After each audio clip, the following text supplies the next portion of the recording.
3 mystic abandoned places of Ireland and Scotland. For me, Ireland has always been a place of liminal spaces, always changing but occupying many ages and traditions at once. The carvings at Clonfert on the front of its cathedral are typical of this state. On the surface, there are 2 bishop carvings, but if you look closer, there are cats, figurative animals, a mermaid, and at the very top, ominous and strange faces reminiscent of the ancient Celtic practice of putting enemies' heads in wall alcoves as trophies, all neatly in rows. It was built in 1180 on top of an earlier church site from 557 associated with St. Brendan, who was also buried here. Yet this was undoubtedly also a site placed itself on another earlier pagan shrine. In fact, as with much in Ireland, the earliest traditions still exist here alongside the new. Let's explore 3 of these ancient sites across Ireland and Scotland that still harbor mystical secrets. The Rag Tree. To find our first place, you simply have to walk through an old gate and down a path into the woods, and you will quickly find a peculiar tree. This tree is one of the best examples of a rag tree in Ireland. Normally these are hawthorn trees and found near holy wells. This one is actually a chestnut. Rags are placed here often by travelers, native Irish gypsy families, who visit them often. Originally near to this tree was a holy well to St. Brendan, which according to legend dried up after a dog died in it and desecrated the spring.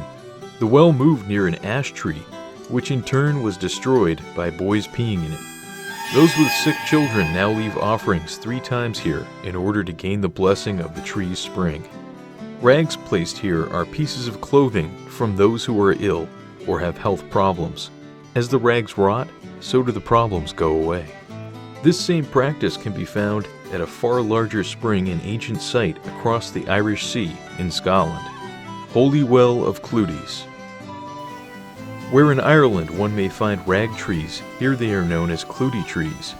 Deeply associated likewise with a well and a grove, this magical site has swelled massively over the decades. As we advanced into the woods, we were shocked by how much it has changed in just 3 years since our last visit. As with the tradition of the rag tree, the clutie is a piece of cloth left in hope of the curing of an illness. These offerings date to before Christianity and stretch back into times of no written record, possibly as offerings to gods of the water or a spring. In those pre-Christian times, the 3 special learned classes of Celtic society were the Druids, or those who knew the oak, who acted as judges and keepers of the law, the Ovates, who were healers and seers, and the bards who kept spoken traditions and songs, as there was no written language other than a simple carved script called Ogam. While the last bard is popularly the blind Turlough O'Carolan, who died in 1738 and whose songs you've been listening to, the Druids associated with these springs and trees did not last as long. During the Roman conquest of Britain, they were targeted and killed, being seen as a threat to Rome's power. Famously, their shrines on the island of Anglesey were burned, and most were massacred at the site. In the Middle Ages in Scotland, these wells, however, continued to be used and were big business long beyond the Druids, attracting thousands of visitors. As the old Celtic church too faded over the centuries, they became less popular, and finally, in 1581, an Act of Parliament banned visiting them. But still through those years, they were in secret constant use despite punishments given to those who visited. The spring we're visiting now dates from before the time of St. Boniface, who converted Scotland starting in 620 and was possibly used by the ancient Druids of the land.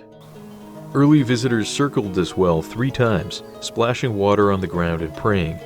Then a clutie belonging to the ill would be tied to the nearby trees, allowing them to be cured. Just as with the rag trees in Ireland, these would rot and cure the sick. The most powerful days to visit were Sundays in November, February, May, and August. Some children were supposedly also left overnight alone to be cured of illness. While this well was specific to the curing of sickness, other wells were specific to madness or fertility, where women would dance in circles around them while being sprinkled by their waters. Unfortunately, the practice seems lost on many here who now tie plastic or non-rotting materials in the trees, which will never decay or serve a purpose but to litter the grove.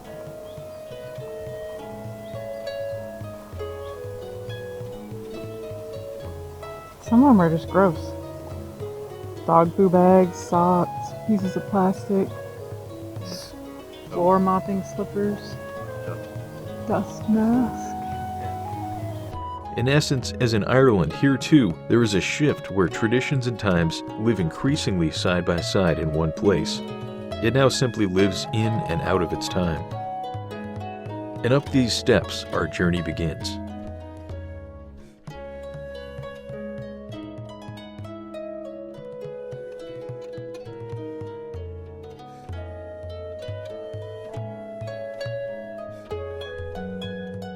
Each time we've come here, it's changed, constantly morphing in size and offerings. To walk through the trees is to enter another small world.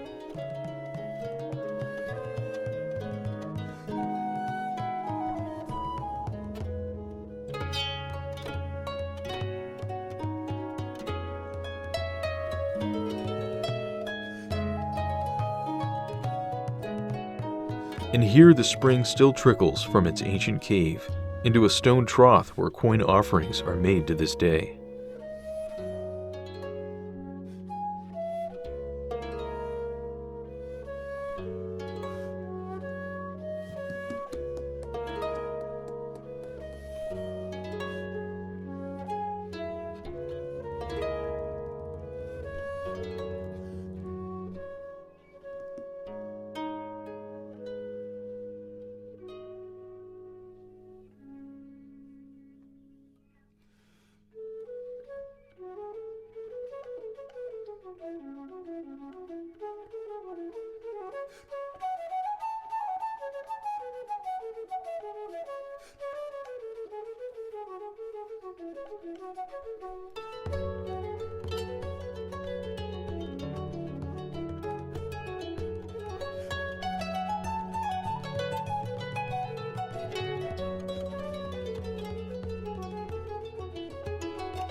The Ancient Lost Shrine. Our last location lies hidden in Scotland's east and is rarely visited. It's an enigma wrapped in enigmas. To find it, one has to slip behind a certain churchyard and follow a small path down a slope where you will encounter a place seemingly lost to time. This church, like the church we visited in Ireland, is said to have been built on top of a sacred site, in this case a now destroyed stone circle. In fact, parts of this circle may still exist. As you can see, one carved stone in the yard has left offerings regularly. Some of the circle is even supposedly built into the church itself. This area in Gaelic was known as the Hill of the Young Women. Research has also found here the remains of an older church of the Picts, who had mostly converted to Christianity by the 700s. The gravestones here are brand new in comparison, but still quite interesting. And yet somehow the ancient shrine and carvings remain here, untouched, unvisited, and much as they were left just down the path.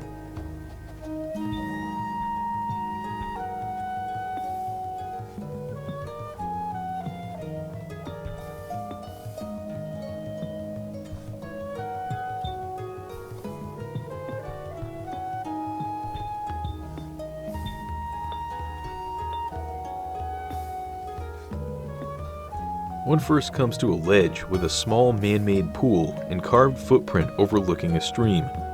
This is called the pulpit in Gaelic, and legends say it can make whatever you think or wish for come true, for good or bad. The footprint is a small detail and easy to miss, but its meaning could be far-reaching and does not seem to be addressed by many in writing. In fact, I've seen a footprint just like this before. To understand the meaning of these carvings, it's best to travel back in time to the lost, mist-shrouded days of early Scotland when they held great importance. Sometime during the 300s, Scotland was ruled by a group of Celtic tribes known as the Picts, a still mysterious people that tattooed themselves and were famously known for holding back the Roman conquest of Scotland. By the 400s, another tribe from Ireland called the Scoti invaded some west coast areas, establishing a kingdom known as Dalriada. By 500, they had created a capital by building a strong stone fortress on a rocky hill known as Dunid. With this far view from its hilltop, kings would rule the land from high above, and in ceremonies would step on a stone footprint near a small carved basin and boar, blessing the soil and the men in battle.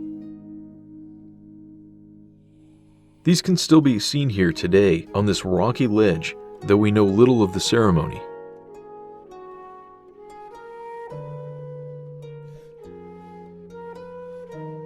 In time, the kingdom was locked in periodic conflicts with the Picts, who were also fighting off Viking invaders who had begun to settle in the north of Scotland by 800.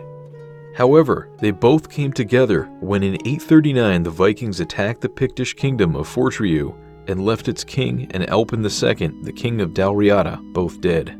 It was then that King Kenneth mac Elpin arose in Dalriada, and in a famous account of grand betrayal, he invited the Picts to a feast at Scone. Here he set a trap under their seats, some say of spikes, which when triggered caused them to fall in and be killed.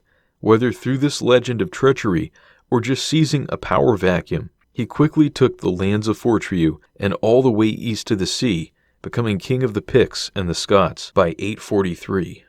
It was at this time the ancient shrine we visit would have been part of the kingdom of Fib and fallen under his rule, passing from the Picts.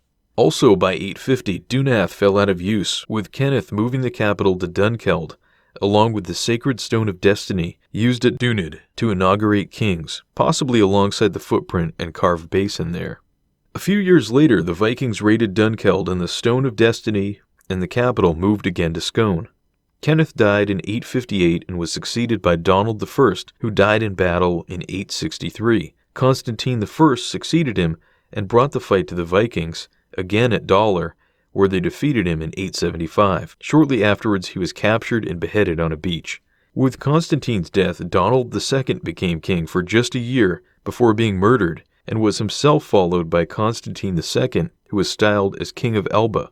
Constantine II was to proclaim that all laws and religious practice would fall in line with the Scottish traditions and language. Not only had the title, the King of the Picts, died, but they too vanished from all records, and while their roadside and cave carvings still exist today, they are a mystery as to their purpose.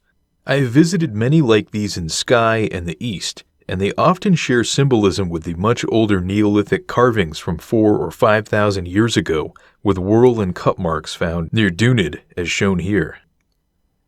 And this site carries the very same mysteries. Is it Pictish? Quite possibly, and yet it has the same carved footprint and basin that the early Scots Gaels had in use at Dunid. In fact, there are a half dozen other historic carved footprints in Scotland, some surviving today, one associated with the MacDonalds, and a few in areas of Ireland with two associated with the Picts, but also one with St. Columba at a site known to have been the capital and inauguration site for Dalriada before the move to Dunid. Clearly, the site was used in important ceremonies far beyond its current estimation. Could both Dunid and this site share a first creation by the Picts and later use by the Scots? Are the carved footprints actually from an even earlier people and adopted by the Scoti or Picts? It also strikes me that this could be a site built later or adopted by Kenneth MacAlpin to recreate the kingship ceremony at Dunid. Nobody actually knows, but I think the footprint here was very important. I believe it was at least used by the Pictish kings of Fib to crown their new kings. As we explore it, if you have any ideas or thoughts on this mystery ritual site, do let us know.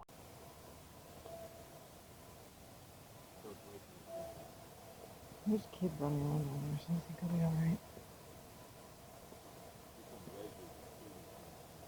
Oh, there's some little ones around here too. There's a couple of ribbons, but there's one that it's got like embroidery on it.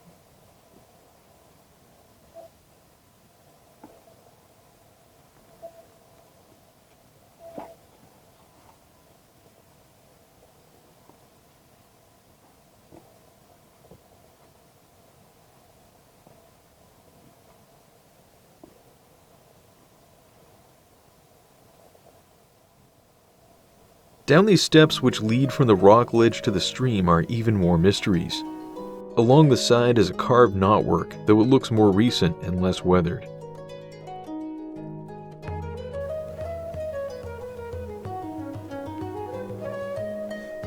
More odd carvings, some new, some possibly much older.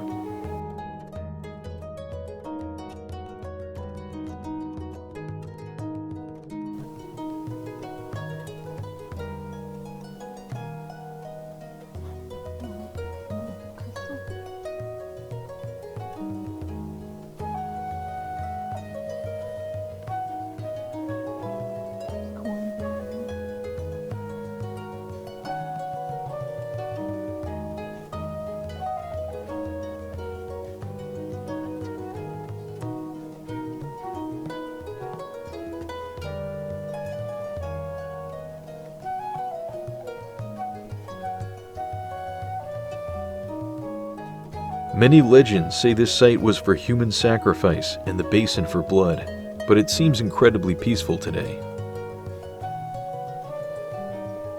An uprooted tree, placed into the ground upside down, stands near the water. In its roots are coins, shells, rings, and other offerings.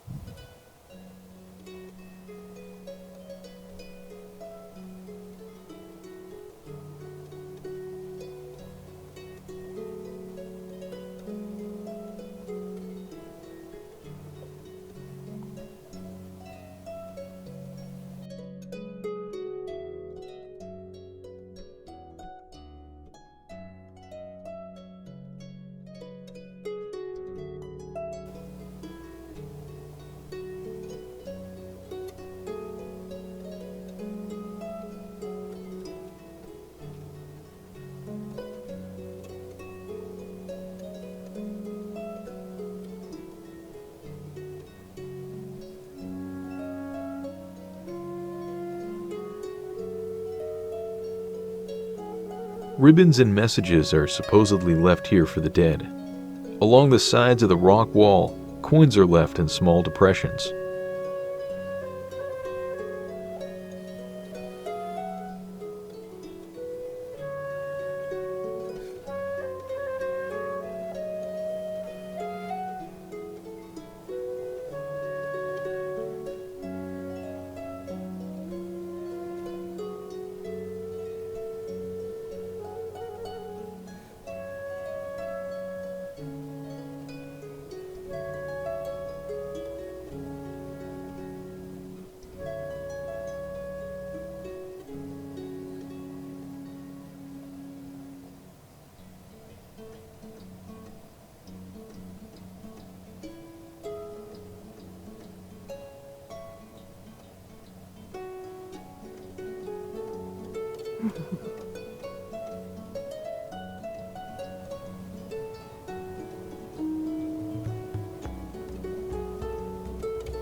Across the riverbank and above us, some records say in the 1800s were a few old huts and a blacksmith shop, now long dismantled.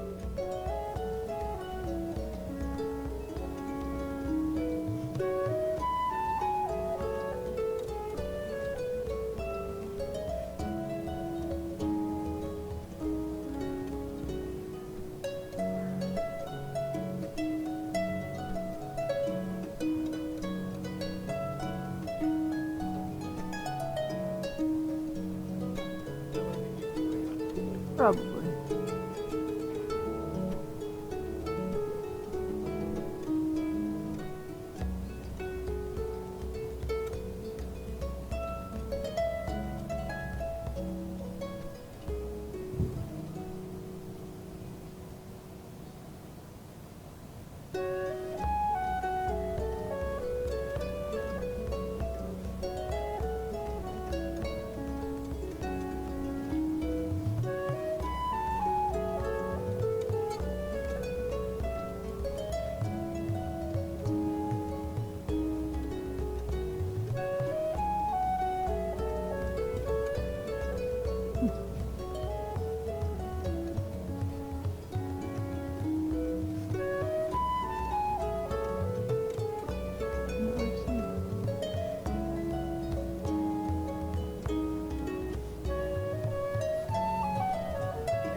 Further along the rock face can be found a carving of a Celtic cross, which is thought to be more recent but still could be from the Middle Ages. It seems like this was added here later, like the church, to cover over the original site or change its meaning.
Today people even carve their names in the very trees or leave a wreath high above. Traditions and religions and times crisscross and combine here.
We notice a crack in the rock that seems to go upwards and be a sort of footpath, somewhat like the one going down earlier.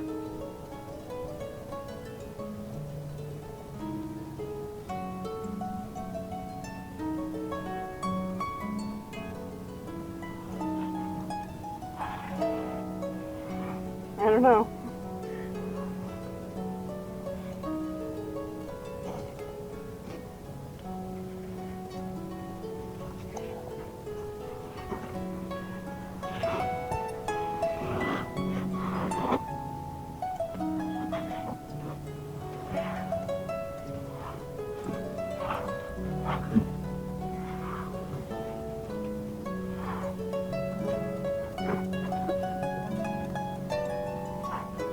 It's a hard time getting to the top, but it seems to be a rounded platform. From here it appears the ledge overlooks the stream, much like the first, further down the rock outcroppings. Another mystery here too is a small hole like the one at Dunath, but deep, maybe used to hold something. What do you think? We had heard of a mysterious carved ancient stone face here, but we never did find it. It turns out we were a few feet away at some points, but like everything at this place, it was hidden in plain sight, a mystery. Some call this carving the King's Face. One thing is sure, this is a magical location, whether Christian or pagan, modern or ancient. I hope you've enjoyed exploring these forgotten sites with us today. I encourage you, if you can, to look deeper and find sites like these too that may be lost to the world at large. They exist as peaceful, lost oases, surreal and timeless experiences in our world of surveillance, alarms, schedules, and expectations. They were once a common experience I think we need to rediscover. And explore with us I'm glad today. we could bring you a little piece of them today to experience for yourselves. Join us next time as we team up with fellow explorer Discover with Pajerico to explore a ruined mansion and stables in Scotland. Thank you for watching. For more unique abandoned places and their lost stories, follow us today by subscribing here and hitting the bell icon. Until next time.